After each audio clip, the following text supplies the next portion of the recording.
Today's guest is Jack.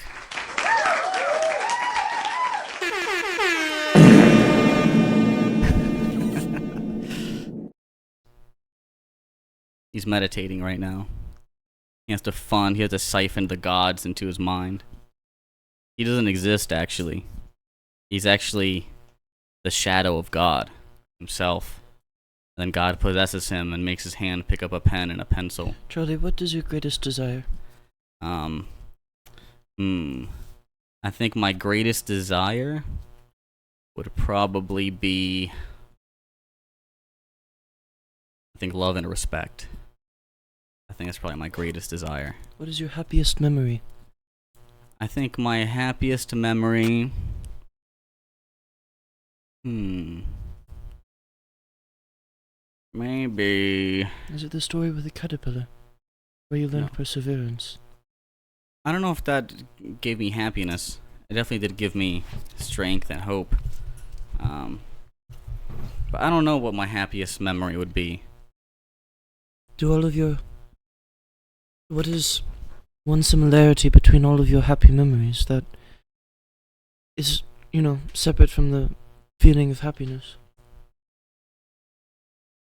I guess one similarity that they all have would be a sense of connection. I think that's usually what links a lot of happy memories together. But, happiness, I feel like it's good, but I feel like we try to seek it too much. I think you should seek happiness, but happiness is a reward for doing something. It's usually when you feel happy, when you get something done. But, it starts with that, that color, or that flavor of a being that, action extends from that. And if you imagine something, and you like the raw energy form of the potential action, however that feels, following that course of action will ultimately, spawn that feeling more and more as you follow that. Yeah. So I guess I see what you're saying, and how we pursue things that make us happy, but the root of that kind of has to come from happiness itself, in the pursuit of it. Because you can ask yourself infinite questions, like, why did I wake up this morning? Why did I start my car? Why did I go to work? Why do I want to do these things? And I feel like if you follow that long enough, you'll end up hitting, well, because either one, you want to be happy, or two, you want to be a good person. Well, I think sometimes, I mean, life takes infinite different shapes, and we're the sculptors, and there's a situation where you can sculpt both at once, and when you hit a wall, you just sculpt something else. Yeah, unless you're trying to sculpt the wall. Then sculpt a wall. Yeah. Sculpt a beautiful wall. You can put little bricks on it. Can you tell me a story? A beautiful, magical story. I'll tell you a story. Well, I told you the story about the rainbow goblins. Yeah, that was really good. I think I could tell that one again. Can you tell a different one? I want to hear a new one. Okay. I can tell a story. All right. Tell a short story, and then I'll tell a long story. I'm trying to think of a good short story that I know. Very that short. was good. Maybe a sentence. Beautiful. Maybe Sentence? 5 sentences. Maybe 3 paragraphs.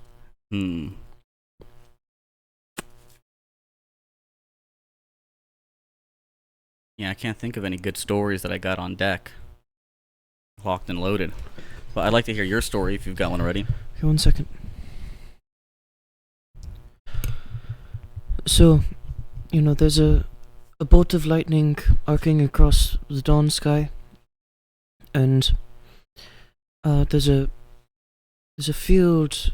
All the landscape and all the trees and the vegetation is all very pitch black in the dawn, and so there's only that pitch black and the blue, and then you can only see a part, separated from those two extremes of the subtle blue and the pitch black, and the white ray of lightning arcing across the sky. You can see the different colors of the animals, but that's it. Even the vegetation doesn't really light up. And the animals all see this arc of lightning, and they know exactly what it means. And so they begin their journey. It's a pack of animals, all kinds of animals. There are wolves and snakes, there are giant, crazy birds that imagine the most violent bird that doesn't exist, because it existed once, and it's a very important part of the story. There are two birds such as this. One's name is Ferrardico, and the other one's name is Beetle. And Ferrardico and Beetle are, they're mates in the bird, as far as birds go, and Beetle is caring for the sick Ferrardico as they make this pilgrimage, and is carrying Ferrardico on Beetle's back. I think we should sprinkle some like intermission, then we can like ebb and flow into the story and like like we'll have flashbacks into it. Yeah, and then it'll all come together. Yeah. And then Mario and Luigi off in the somewhere else, right? They were leaving the Mushroom Kingdom because they heard word of a newer, more powerful mushroom, right? And so then they go off on their journey, and they take Yoshi with them because you could ride Yoshi. You could kind of fly a little bit too, and we'll go back to that one too. Back to that story. Back to my story? Yeah. Okay. I guess I'll just tell the rest of it. Okay. So, wait 1 second. I must prepare myself.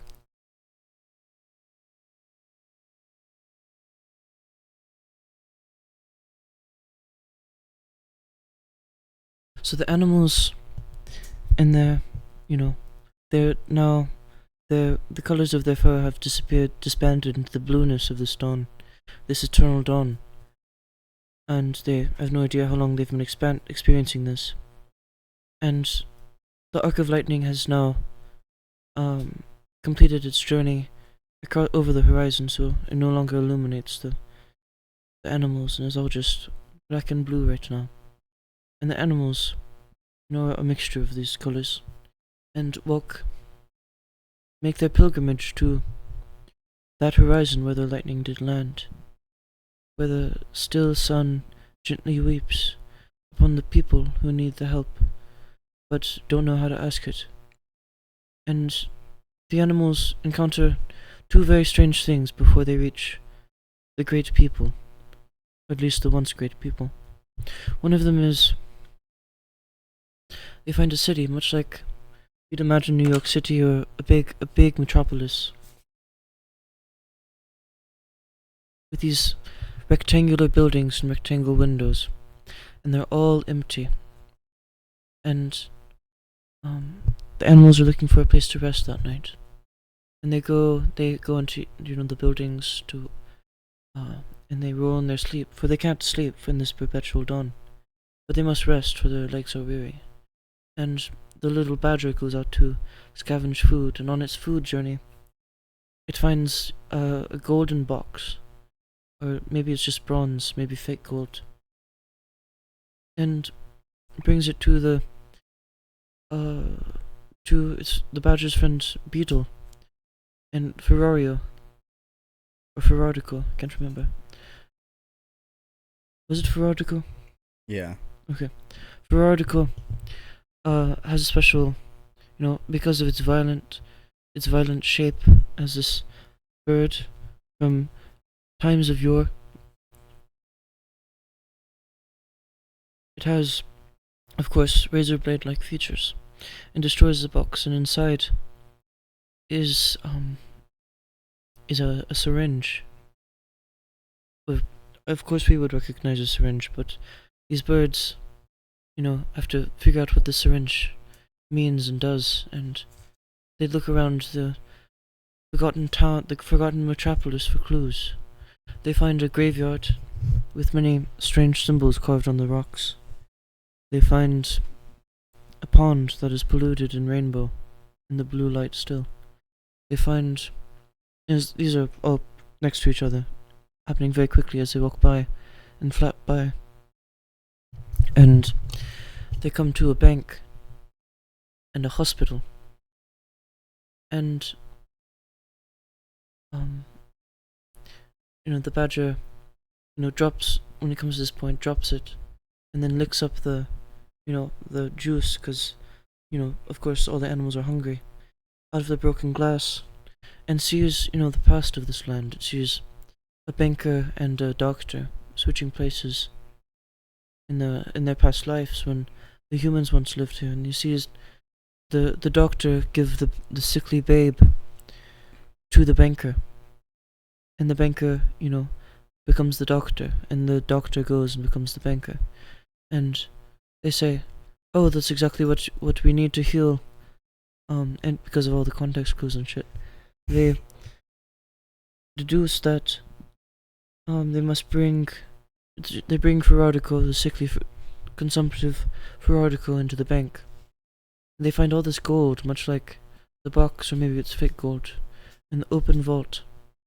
And they find the skeleton of a child, but they don't really recognize the shape of a human child, but you would. And so they take the bottom mandible of this child, and hoping to bring it on their further quest for answers. The second passage they make,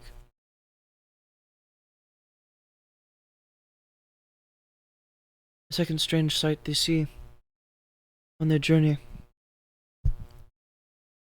is a painting, and a very, very old man, very much withered, but still he has a little bit of a stomach from eating all the the genius berries growing in the genius trees around the painting. And the painting, the animals don't recognize anything in the painting, but because all of it is rotted, but and gone away and eaten by the insects by now. But you, dear listener, would recognize the objects in the painting as food, commercial food, like yams and those like Oscar Mayer wieners and Tic Tacs and LSD and the syringe, which they do recognize, and they see cheese in its strange triangle shape. They see all these strange human foods that have all been eaten by the insects, so they aren't able to recognize it. And this giant painting that the painter has made, and the painter is very afraid of these animals, and asks them why they've come. But of course, it sounds like gibberish to them. And the animals get closer, and Ferrarico breaks down into weeping at the beauty of all the colors of these toxic foods, delicious toxic foods, and all of the arrangement of, like a mosaic of color.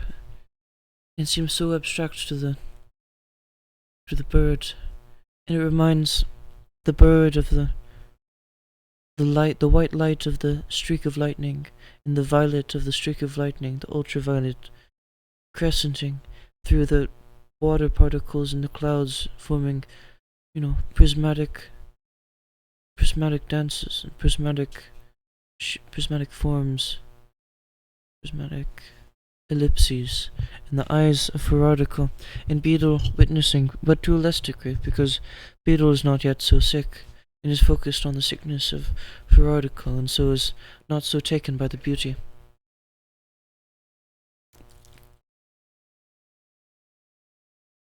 I thought of a story. Wait, it's not finished, but Okay. I would like to hear your story. We'll come back to it. So my story is about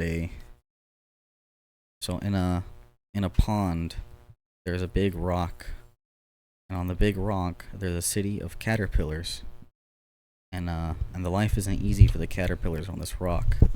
They have to fight each other for resources, and they're constantly bickering, and above them they see these strange creatures flying above them that they fear and dislike. And anytime any other creature has tried to make contact with the caterpillars, they're met with violence and are attacked. And around the city of caterpillars are butterflies, Wait, can you please restart? Okay. Okay, so in a lake, there's a large rock, and the rock almost serves as an island. And on this island, there's caterpillars.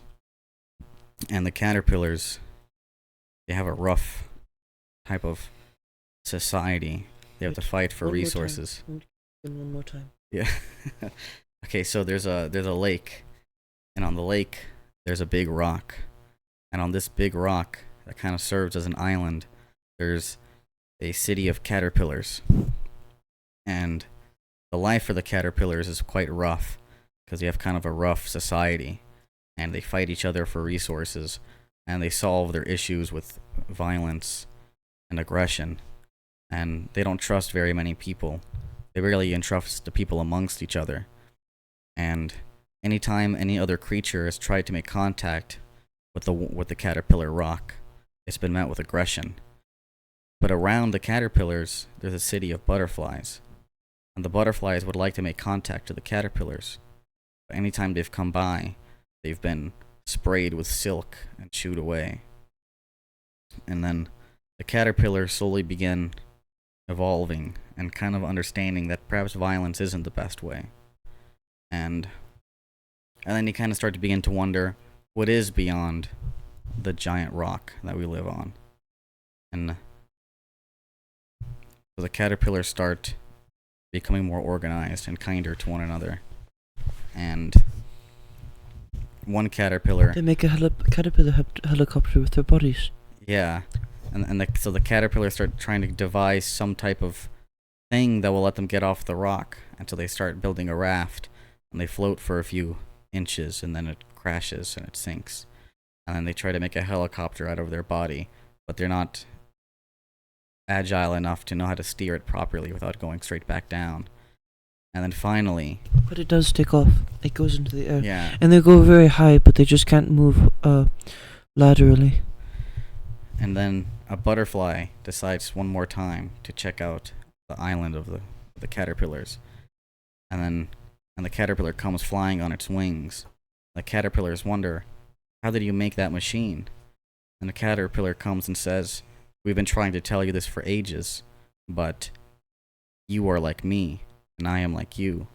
We are the same. And then after he says that, the caterpillar that heard it emerges wings and flies to tell the caterpillar city what has happened. And then they all grow wings, and they join the butterfly city beyond the rock. Thank you so much. I love that story very much.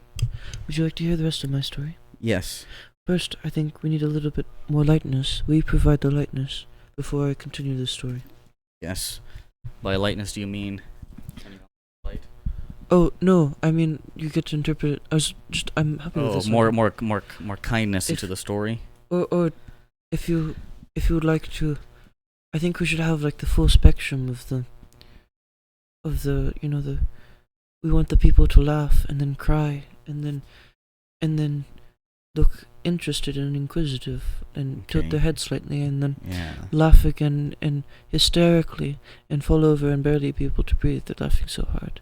And then the people will become very silent and very focused on the noises that they're hearing through this computer. And then a light comes behind the eyes and fills their whole universe, sparked by the vibrations in their mind, spreading out, rippling until everything becomes light, and finally they are ecstatic forever, with tears of perfect ecstasy forever streaming from their ducts. What should we make them feel next? I think we need some comedy. Okay.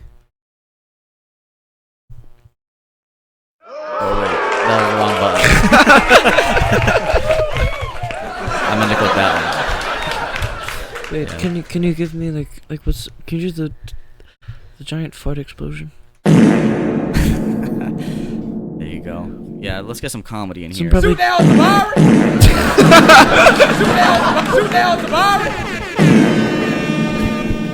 I think somebody probably died to make that fart explosion. That was the last sound their body made.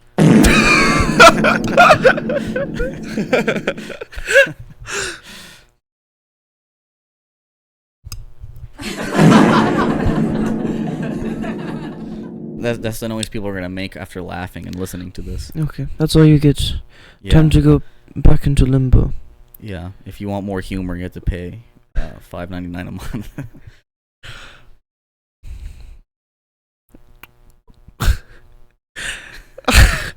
Or ship in a portion of your flesh. Yeah. No, just kidding. We don't want you to ship No, in your yeah. flesh. Please don't. Yeah. But if you do, send it to your town hall. No, give it to the nearest police. And then turn yourself in for taking someone's flesh. Yes, because anyways, we love you, and we don't want you to be harmed in any way. Which cannibalism is allowed, I think, technically. Like, you just can't kill someone and eat them. But if some guy's like, yeah, you can have my calf or something, and he cuts off his calf and gives it to you, I think you can eat it. My body shall become your body. That's so beautiful. That should be part of, like, marriage ceremonies. Yeah, where, like, the husband has to eat, like, her boob or something. He puts it in a hot dog bun. What part of the man does she eat? One of the testicles. That way it's, like, even. She has one boob, I have one ball. But together, we make a one boob, one ball man.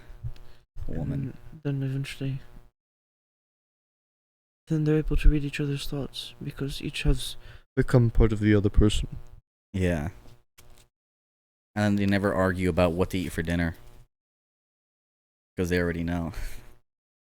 I don't know, they look at each other with a sparkle in their eye and a wry smile. Yeah, And then they embrace. They see their future in coalescence. Until it's not enough. And they have to finally, I guess, have sex. Finally. But that's a last resort. Yeah. That's if everything stops working. And then it's too late. Yeah. You have to have sex then. You have to have sex only when it's too late. Yeah. And then you have to do it once a month. It has to be as tragic as possible. If it's not tragic, it's not sex. Yes. Would you like to hear the rest of the story? Yeah.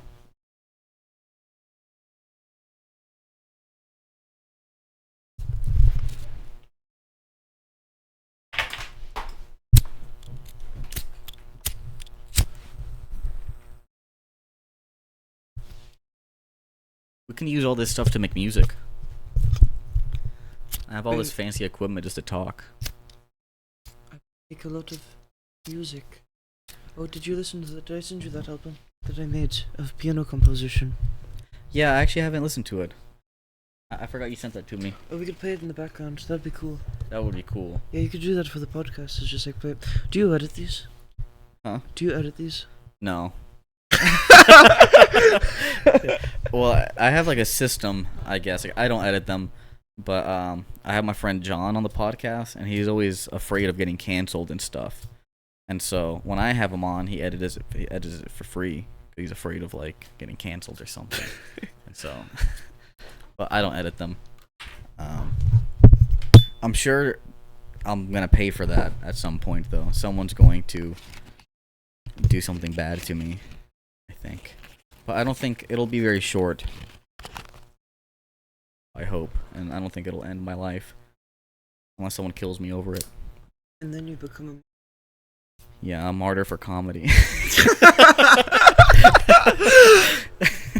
Bingo. Yeah. Wait, play the laugh sound. I say something.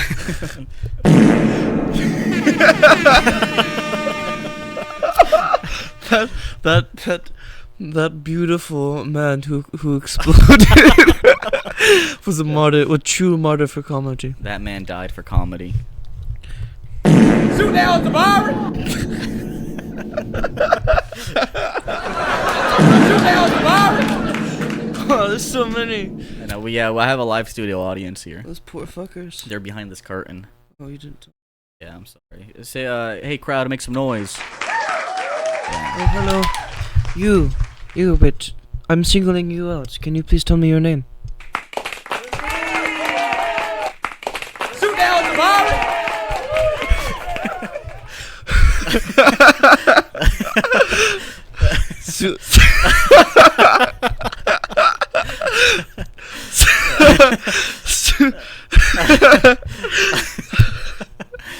Sudan the Buck. What a beautiful, touching name. Shoot down the virus. I hope you have many healthy children and build the next race. Am I pronouncing that right? Is it Sudan the Bounty? Shoot down the virus.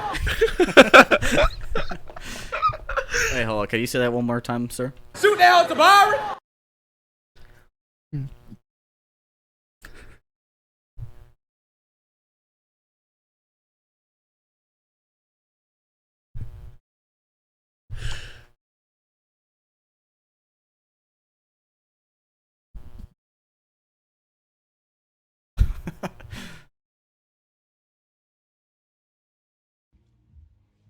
Oh!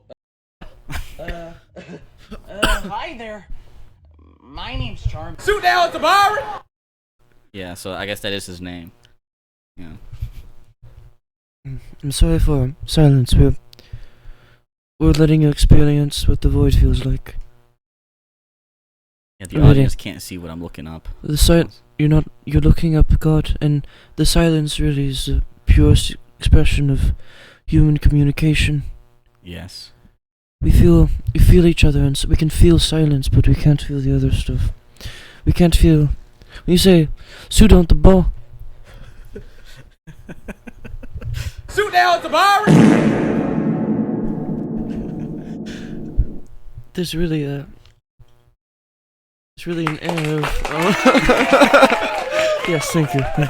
There's really an air of closeness, where silence is what opens up when you're expressing your name, something so profoundly rehearsed. Yeah, thank you. Shoot And that then- bar. Thank you so much. And you explode. I really. Oh, there goes another one. That's his last name, I think. Yeah, there's many. We are many. I do feel like we need more new names in the world. You know, do you think have you ever thought about what you would name your offspring? Offspring. Yeah.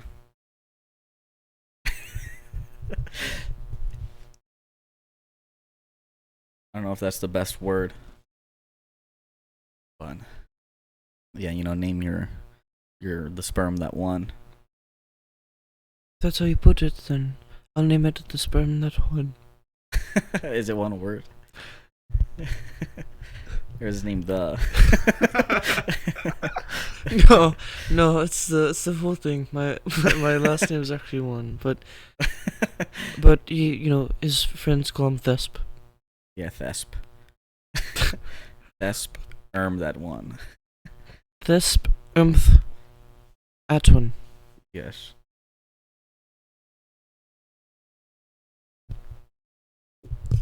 I don't know what I would name my offspring.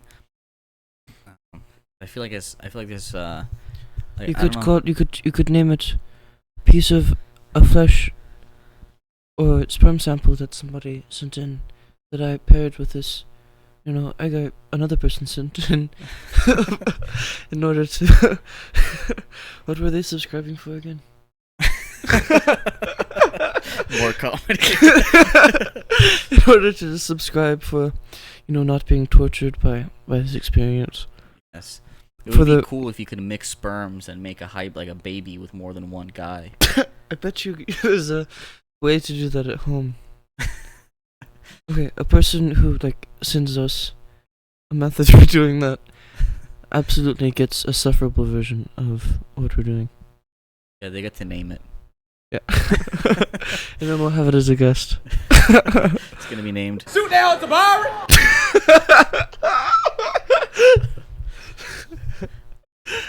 Very good. Yeah, his name's gonna be Shoot down Tabari! Guerrero. Which button do you press for that? 9.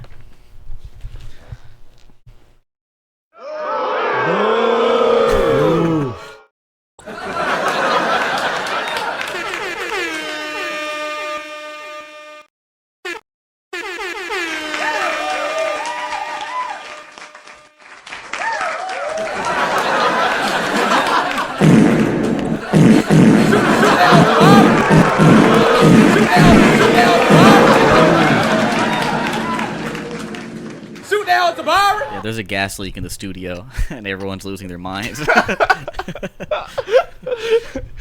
Yeah, I really fucked him up. Yeah, but I've built up a tolerance from living here. No, we're not allowed to go outside. Our bodies won't allow it. Yeah. I don't think it's too late for me. I'm sorry, I'll have to leave you eventually. Oh, we should put your friend, our friend, Emmy.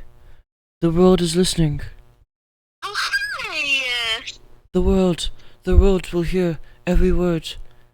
It will be recorded in history, etched into the electricity in the shape of a giant glowing symbol in the great black boxes of our technology, of our heart, of our, what are they called? Neural links. I'm not gonna let you go, okay? What? No. You I'm just. sorry, bye. Oh, okay. I love you. I think you scared her. Okay. Also, demons are chasing you.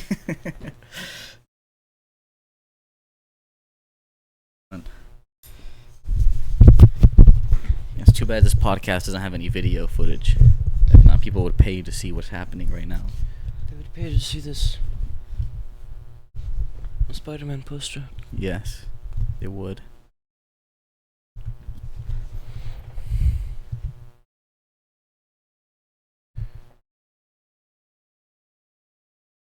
Oh yes, this but is backwards. It is backwards. okay, so all of this goes into.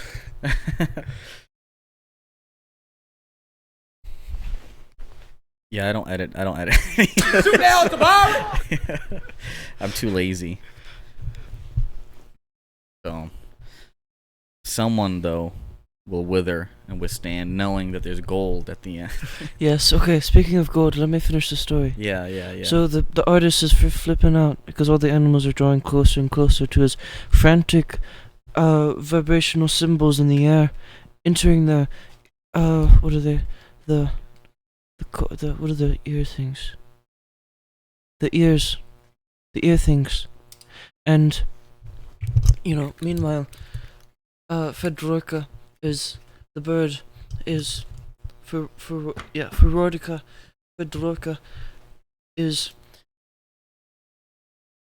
in ecstasies, in near-death ecstasies, but the whole Beetle can obviously see that this is going to push Fedorka over the edge, and so goes to takes the child's mandible, and starts destroying the painting, and this agitates the painter much more because this is literally what he's been doing for the past many times, and starts crying, and the wolves start nibbling at this painter, and the painter becomes afraid, and its frenzy makes the wolves more confused and hungry and vicious, and they start eating at his leg, and meanwhile Bertie, not Beetle, Bertie the snake is slithering around and finds a genius fruit up the tree and plucks it from it because it's so beautiful. It's like literally like prismatic in the blue light still, like the pollution. So strange. Almost, of course, you would recognize this as an apple, or a sacred fruit of knowledge, of good and evil. And the snake, eats one, and now it's able to slither through thin air and it's given much knowledge. The first knowledge is, slithering through the air. The second knowledge is that there will come a time when the mandible will be very useful as a tool of sorts to pass into the place of ecstasy. And then gets another vision that the doctor or the banker who's disguised as a doctor is a true evil one. Also, that giving this fruit to the, this fruit paired with the mandible as the tool shall become the combination that will allow them to pass.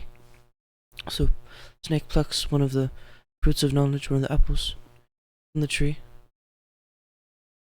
and slithers on to, with the rest of the animals.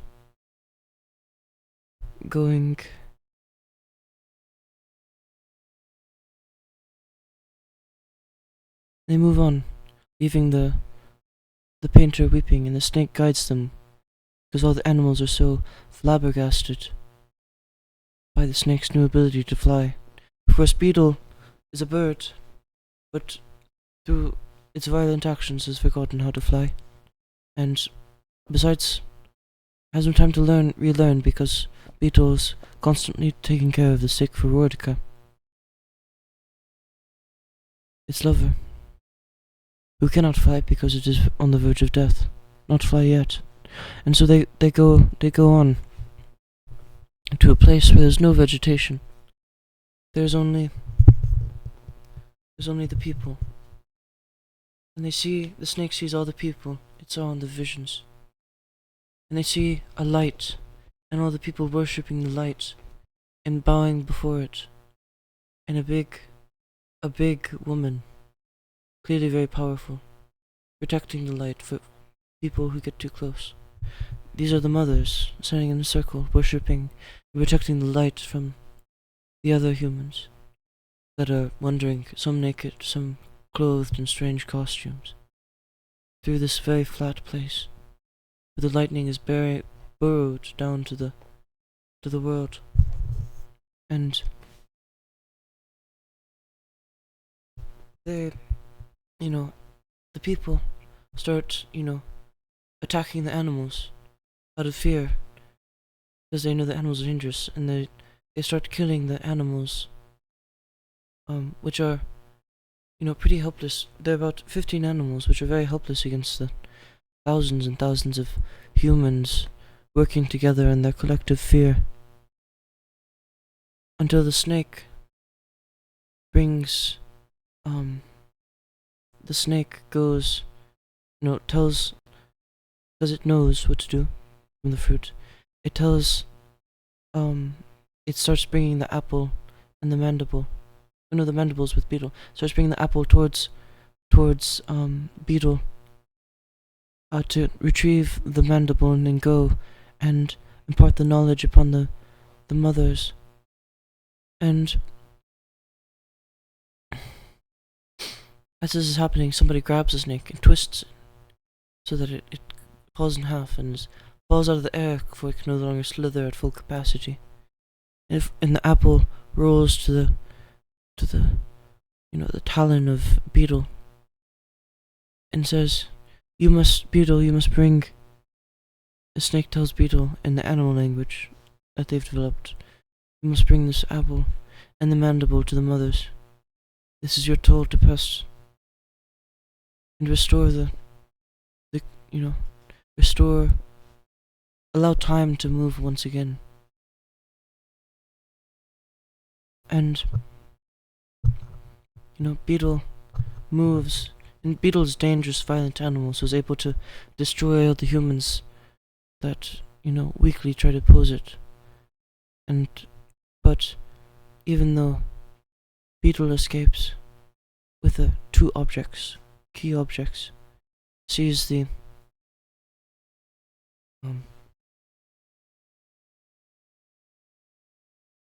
rest of the animals surrounded and they're about to be pummeled to death by the human fists and heels. And Beetle, kneels before the mother, who tastes the apple and picks up the mandible, and sees the past of the girl. The girl's sees the past of the mandible of the girl being locked inside the bank vault with all the gold because of a wish she made for the beauty of the dawn to remain forever. And the banker and the doctor colluding to punish her for a crime, and they're moved by the sadness, and they're moved by this violence, and they see the violence being taken on the animals, and the mothers who are in charge of the light command the rest of the humans to stop, so that a few animals survived, the wolves especially, and made their way to the light and fell in as a sacrifice unto ecstasy. And the light started moving a little bit, and like a snake passing across the flat earth towards the forgotten town in the forest. And there was only the light. The light told Beetle it had one wish, and Beetle said to save Veronica. Veronica was immediately touched by the lightning and gained flight, and flew into the sky. And Beetle cried, and the light slithered like a snake, carrying all the animals back to the source of nature.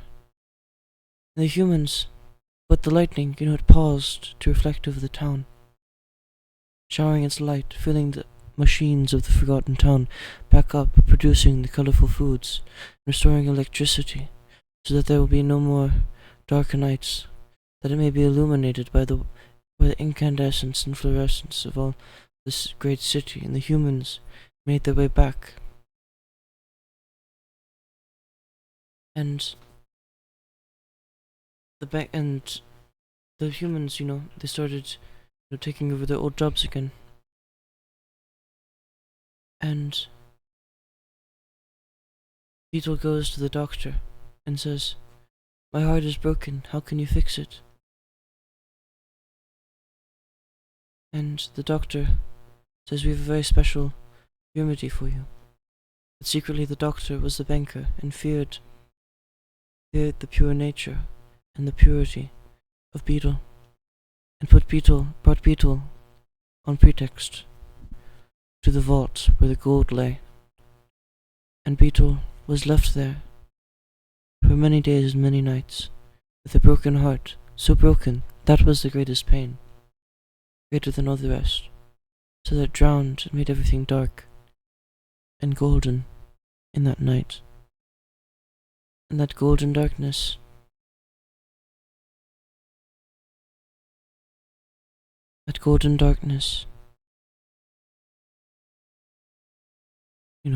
became so real. He made a deal with Beetle, a very strange and mysterious deal that even I can't put into words, or I could, but it wouldn't be worth the time. That allowed, it created a doorway for Beetle to go into another world, a world of darkness, a world that existed inside Beetle, but there's only goldenness. But in that darkness, we found the ray of lightning trapped inside the pupil of this violent bird, slowly moving into the darkness of nature and all the vegetation, and impregnating it, infusing it, exploding it with its beautiful color, to create a new world where the humans would eventually replicate the colors of nature in their own food.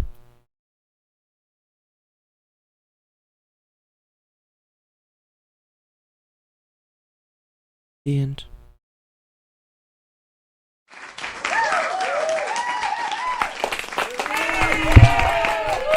Shoot down Tabari! That was an amazing story. Do you have a title for it?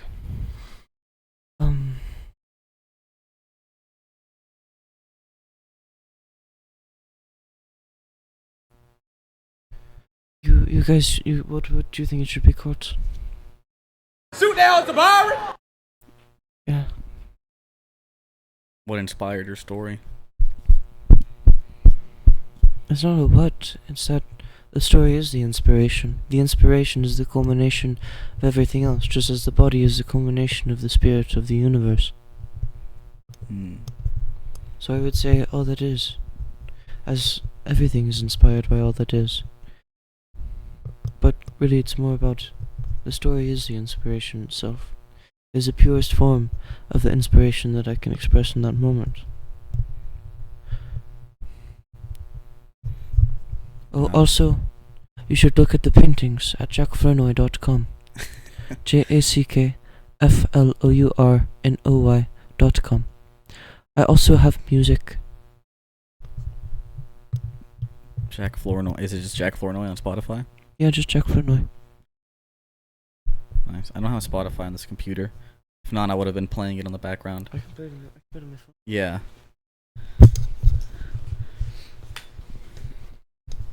Is it on YouTube? Spotify. But it is on YouTube. If you look up music from the other side of the veil.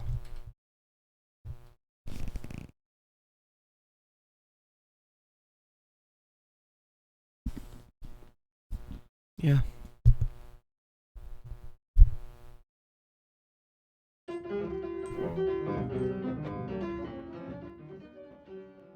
Should play if there's a go to the Jack Flournoy and there should be like a playlist, yeah.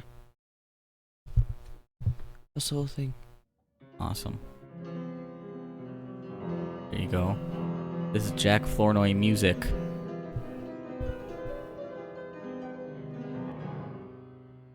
There you go.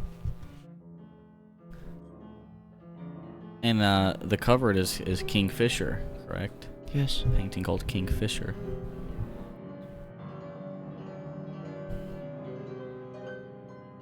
How long did it take you to create this album? I recorded it in a single ecstatic hour. There's some silly things. There's some moving things. There's some sillily moving things. Very There's cool. a new stuff coming out soon that will have words and other instruments. Okay. You should release a rap album. We should make. Can you rap? Can you? Yeah. Can you be game? And Yeah. then Yeah. My word Yeah. is plethorocosis. Okay. I'm out here. I'm being a man till they got scoliosis. And then I go to the library and look up plethorocosis. And then after that, I go to Harry Potter and I'm like, something Leviosa. Because I'm trying to cast a spell on men. And then I pop a Zen. And after that, I wear a gem on my finger like I'm a jeweler. And I'm gonna find a girl and I'm gonna steal a stooler. Yeah, so I could do something like that. Good job. Yeah, you could do something. Like Gay Eminem. that. What a cool idea. Yeah. Would the music sound like? Would it be like vocals behind something that sounds like this? I can play you. If you go to.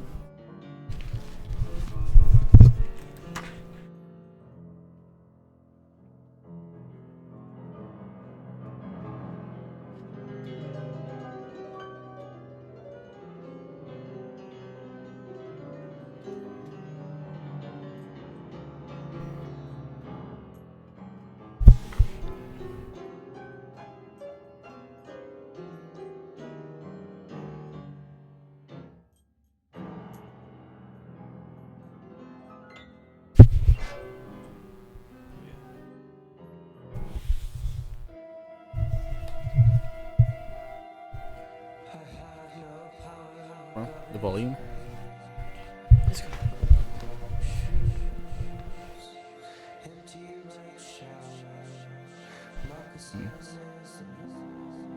How long ago did he make this song? Just listen. No, when did he make it? We should just listen to it. Oh, okay.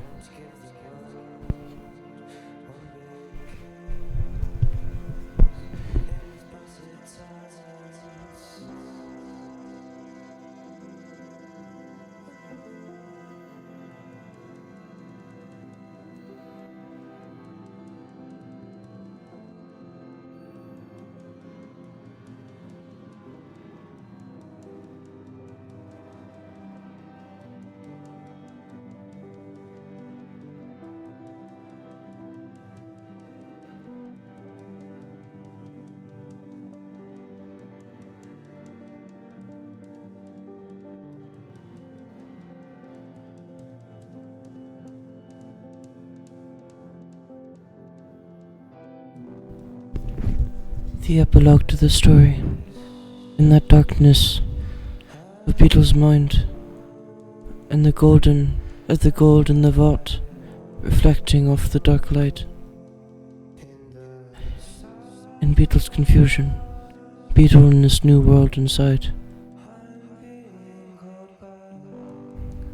And the gold trickles all down into the ocean, into a single point.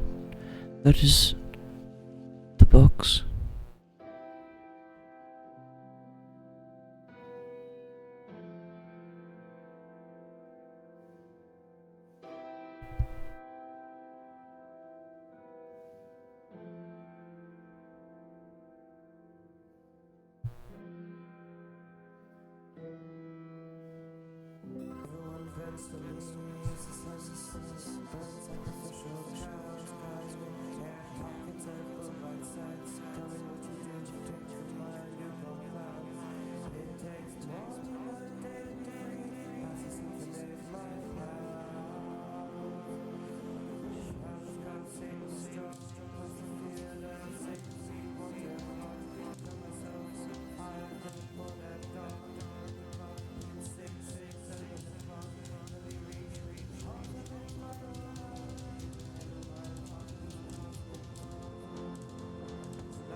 Beautiful. Can you tell me about a time when something you really wanted happened and it was even more beautiful than you imagined?